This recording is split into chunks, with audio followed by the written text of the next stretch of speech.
جوانی کے دن تھے، میں بھی عشق پر ایمان لانے والا تھا۔ آج سے قبل 12 سال پہلے ایک لڑکی میرے پاس آئی۔ وہ بیمار تھی، کافی بیمار تھی۔ اس کا چیک اپ کیا، وہ بہت خوبصورت تھی۔ اس کی نیلی سی آنکھیں، نہ جانے مجھے کیا ہوا، میں پہلی نظر میں ہی اس پر دل ہار گیا، لیکن خاموش رہا۔ اس کا علاج جاری رہا، وہ بالکل ٹھیک ہو گئی۔ جب وہ آخری بار میرے پاس آئی، میں نے ہمت کر کے اس سے کہا، اپنا نمبر دے سکتی ہو؟ یہ کہا تو میری شعبے کی طرف، لیکن جوان تھا، ناداں بھی تھا۔ اس نے میری طرف دیکھا، پھر مجھے اپنا نمبر دے دیا۔ وہ اتنی خوبصورت تھی، میں بتا نہیں سکتا۔ اس کی نیلی سی آنکھیں، گندمی رنگ، مسکرائے تو ڈمپل بنتے ہوں، خوبصورت ملائم بال۔ میں نے اسے کال کی، وہ مجھے پہچان گئی۔ جی ڈاکٹر صاحب، مجھے یقین تھا آپ کا فون ضرور آئے گا۔ میں نے پوچھا، آپ کیا کر رہی تھی؟ آہستہ سے بولی، بس حالات سے لڑ رہی ہوں۔ میں نے بات مذاق میں ٹال دی، کیا حالات سے لڑنا بھلا؟ آپ یہ بتائیں رہتی کہاں ہیں؟ اس نے بات بدل دی، ڈاکٹر صاحب چھوڑیں، میں کہاں رہتی ہوں؟ آپ بتائیں، آپ کیوں کرتے مجھے کال، کیوں لیا میرا نمبر؟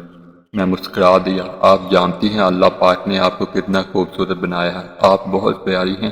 وہ خاموش ہو گئی۔ ڈاکٹر صاحب، پیارا ہونے سے کیا ہوتا ہے؟ کاش نصیب بھی پیارے ہوتے۔ میں نے سوال کیا، کیوں، آپ کے نصیب کو کیا ہے؟ وہ چپ ہو گئی۔ ڈاکٹر صاحب، آپ ٹائم پاس کرنا چاہتے ہیں مجھ سے؟ وہ یہ بات کر رہی تھی، میرے پاس مریض آ گئے، میں نے فون بند کر دیا۔ ہماری بات ہوتی رہی، وہ مجھے کہتی، ڈاکٹر صاحب آپ کا عشق میں جانتی ہوں، کہاں تک ہے؟ آپ بتا دیں کب، کس وقت آپ کو ملنے آؤں؟ اس کی یہ بات سن کر میرے رونگٹے کھڑے ہو گئے۔ میں نے کہا، تم کو یہ کرنے سے پہلے سوچنا چاہیے تھا، میں ایسا انسان نہیں ہوں۔ میں نے اس سے پوچھا، آپ کی امی ابو کون ہیں؟ فیملی میں آہستہ سے بولی، صرف امی ہے اور دو چھوٹی بہنیں، ابو نہیں ہیں، بھائی بھی نہیں ہے۔ میں نے گھر کے اخراجات کا پوچھا، کیسے گھر کا انتظام چلتا ہے؟ وہ خاموش ہو گئی۔ عشاء کی نماز کا وقت ہو گیا تھا۔ کہنے لگی، وہ صرف دن میں بات کیا کرتی تھی، رات کو وہ مجھ سے بات نہیں کرتی تھی۔ میں نے بہت بار کہا، رات کو بات کیا کرو، لیکن کہہ دیتی، میں رات کو جلدی سو جاتی ہوں، میں نہیں کر سکتی رات کو بات۔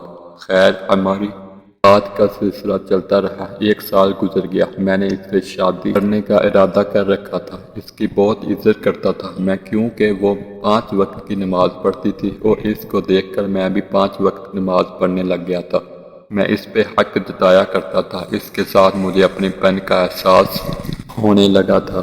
وہ مجھے کھانے کے وقت میسج کرتی، پیار سے کہتی، آپ نے کھانا کھایا؟ میں اگر کبھی کھانے سے لیٹ ہوں تو وہ مجھے ڈانٹنے لگتی، لیکن ہمیشہ وہ ایک بات کہتی تھی، ڈاکٹر ابرار، آپ بہت اچھے انسان ہیں۔ میں نماز پڑھ کر دعا کرتی ہوں، اللہ پاک آپ کو بہت اچھی ہم سفر عطا کرے۔ میں تڑپ کر اسے کہا، اے میری ہم سفر، بس آپ ہیں، آپ سے ہی شادی کروں گا۔ لیکن وہ زور سے ہنسنے لگی، نہیں ڈاکٹر صاحب، میں آپ کے قابل نہیں ہوں۔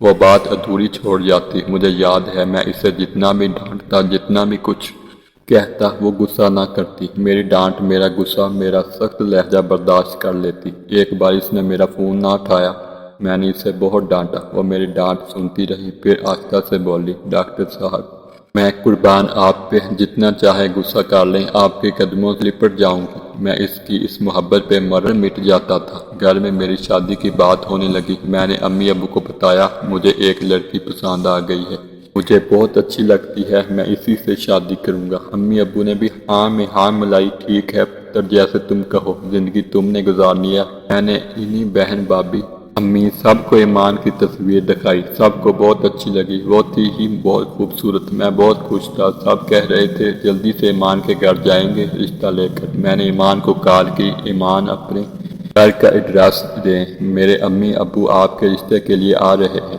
اس نے فون بند کر دیا۔ میں بار بار فون کرتا رہا، لیکن اس نے نمبر بند کر دیا تھا۔ 5 دن گزر گئے، اس کا نمبر بند تھا۔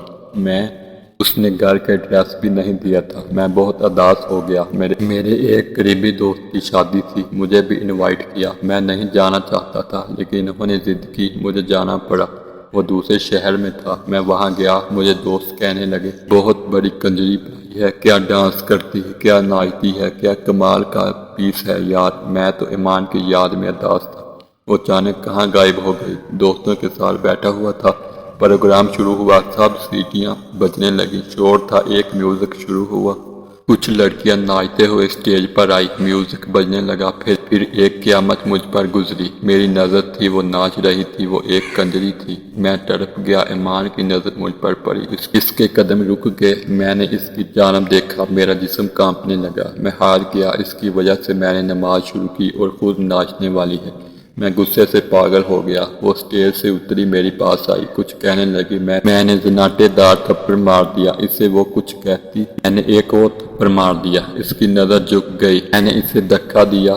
سب ہماری طرف دیکھ رہے تھے، سب حیران تھے، یہ کیا ہوا ہے؟ ایمان وہیں بیٹھ گئی، آنکھوں میں سر رکھ کر رونے لگی۔ میں اگنور کر کے چلا گیا، گھر گیا، بہت پریشان تھا، نفرت سی ہو گئی تھی ایمان سے، اس پہ بہت غصہ تھا۔ شادی رات تڑپتا رہا، دوست حیران تھے کیا ہوا۔ میں 2 دن ڈیوٹی پہ نہ گیا۔ پھر جب ہاسپٹل گیا، میں مریض چیک کر رہا تھا، ایک لڑکی میرے پاس آئی، ڈاکٹر صاحب آپ سے بات کرنی ہے۔ میں نے ہاں میں سر ہلا دیا۔ ڈاکٹر صاحب ایمان، میں نے ایمان کا نام سنا، چلانے لگا، اس کا نام نہ لو۔ وہ لڑکی آہستہ سے بولی، ڈاکٹر صاحب بس ایک بات سن لیں، وہ بیچاری حالات سے ہاری ہوئی ہے، وہ گندی لڑکی نہیں ہے، وہ مجبور ہے، آپ سمجھ جائیں گے۔ ایک بات کہوں ڈاکٹر صاحب، وہ آپ سے بہت پیار کرتی ہے، لیکن خود کو آپ کے قابل نہیں سمجھتی تھی، ہر وقت آپ کی باتیں کرتی رہتی تھی، ہر وقت آپ کا ذکر کرتی رہتی تھی۔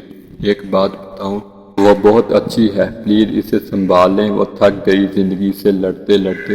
اس کی ماں کینسر کی مریضہ ہے، بہنیں چھوٹی ہیں، اسکول پڑھتی ہیں، وہ عزت سے جینا چاہتی تھی، لیکن زبانیں سے اسے نوچ کھانا چاہا تھا۔ بس اس سے آگے کچھ نہ بولوں گی، میں کچھ نہیں کہوں گی، اسے معاف کر دینا۔ میں خاموش تھا۔ رات کو گھر آیا، میں امی ابو کو ساتھ لیے دوسرے دن میں ایمان کے گھر چلا گیا۔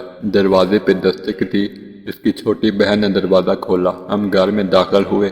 ایمان کی امی چارپائی پہ لیٹی ہوئی تھی، ہم پاس گئے، امی کھانستے ہوئے اٹھی، آپ لوگ؟ میں نے تعارف کروایا، میں ڈاکٹر ہوں۔ ایمان نماز پڑھ رہی تھی، امی ابو بات کرنے لگے، ہم آپ کی بیٹی کا رشتہ لینے آئے ہیں۔ ایمان نماز پڑھ کر آئی، مجھے دیکھ کر حیران تھی، ڈاکٹر آپ یہاں؟ میں مسکرایا، میں نے کسی کو کچھ نہ بتایا تھا۔ ایمان کیا کرتی ہے؟ ماں نے مجھے بہت منع کیا ہے، برال میں اچھی لڑکی نہیں ہوں، میں مسکرا کر بولا، جس کی وجہ سے میں 5 وقت کا نمازی بن گیا، بھلا وہ کیسے اچھی نہیں ہو سکتی؟ حالات مجبوری کے تماشے ہیں میری جان، آپ رزق کی خاطر ناچنے لگی۔ اب میں ہوں، سب بھول جاؤ، اب سے آپ میری عزت ہیں۔ حجاب بلک بلک کر رونے لگی، سب بہت خوش تھے، ہمارا نکاح ہو گیا، ہم نے شادی کر لی۔ یہ تھا تو ناممکن، لیکن ایک سچا مرد ہمیشہ عورت کی عزت کا محافظ بنتا ہے، شاید میں نے بھی وہی کیا۔ میں نے کبھی کسی کو نہیں بتایا ایمان ناچنے والی تھی، اس کے حالات اور وقت نے اسے کنجری بنایا تھا، میں کیوں کر اس کے دامن پہ کچرا چھالوں؟ ایمان میرے سینے لگ کر رونے لگی، ابرار آپ سے ایسے رشتے بھی ہوتے ہیں دنیا میں، بھلا مرد تو عزت نوچتے ہیں، آپ تو میری عزت کے محافظ بن گئے۔ مرد اتنا خوبصورت بھی ہو سکتا ہے، میں نے ماتھے پہ بوسہ کیا، مرد وہ نہیں با پردہ باحیا شہزادی کو کنجری بنا ڈالے، بلکہ مرد وہ ہے جو کسی کنجری کو بھی باحیا اور با پردہ بنا دے۔